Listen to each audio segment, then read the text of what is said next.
ब्रह्ममुरारिसुरार्चितलिङ्गं निर्मलभासितशोभितलिङ्गम् जन्मजदुःखविनाशकलिङ्गं तत्प्रणमामि सदा शिवलिङ्गम् देवमुनिप्रवरार्चितलिङ्गं कामदहन करुणाकरलिङ्गम् रावणदर्पविनाशकलिङ्गं तत्प्रणमामि सदा शिवलिङ्गम्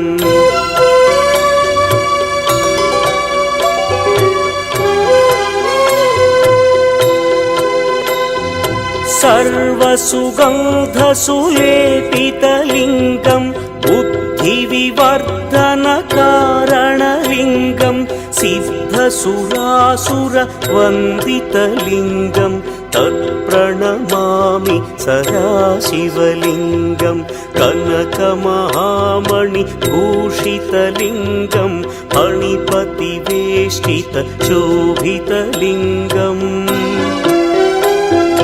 दक्षसुयज्ञविनाशनलिङ्गं तत्प्रणमामि सदा शिवलिङ्गम् कुङ्कुमचन्दनलेपितलिङ्गं पङ्कजहार सुशोभितलिङ्गम् सञ्चितपापविनाशनलिङ्गं तत्प्रणमामि सदा शिवलिङ्गम्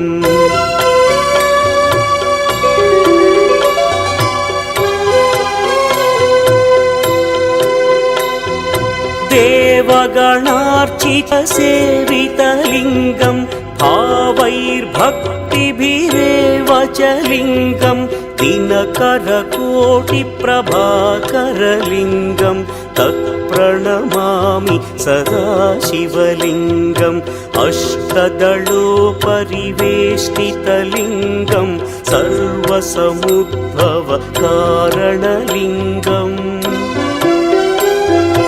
अष्टदरिद्र्यविनाशनलिङ्गं तत्प्रणमामि सदा शिवलिङ्गम् सुरगुरुसुरवरपूजितलिङ्गं सुरवनपुष्पसदार्चितलिङ्गम् परमपदं परमात्मकलिङ्गं तत्प्रणमामि सदा शिवलिङ्गम् लिङ्गाष्टकमिदं पुण्यं यः पठेच्छिवसन्निधौ शिवलोकमवाप्नोति शिवेन सह मोदते।